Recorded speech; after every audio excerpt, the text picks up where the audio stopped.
Media sosial dihebohkan dengan kabar pembunuhan di Pandeglang, Banten yang menewaskan sosok seorang selebgram.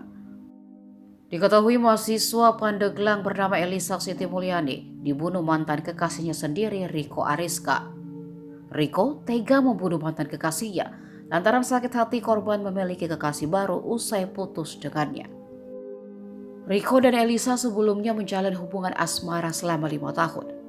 Menurut informasi yang beredar, korban menolak diajak berpacaran kembali dengan pelaku. Kabar pembunuhan Elisa bahkan menjadi trending di Twitter pada Sabtu 11 Februari.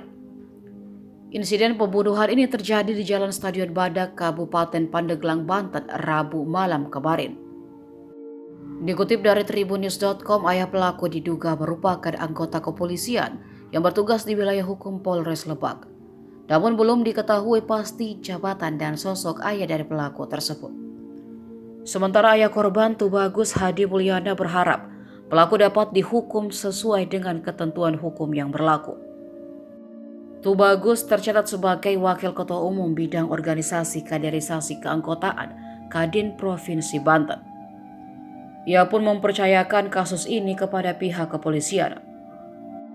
Sebelum pembunuhan terjadi, pelaku sempat mendatangi rumah korban di Kecamatan Majasari, Kabupaten Pandeglang pada Rabu 8 Februari pagi. Riko datang untuk meminta kepada bapak korban, Tubagus Hadi Mulyana, menjembatani agar tidak putus dengan Elisa. Informasi tambahan, Riko dan Elisa masih bisa dibilang saling bertetangga. Jarak rumah keduanya di Kelurahan Saruni, Kecamatan Majasari, hanya ratusan meter saja.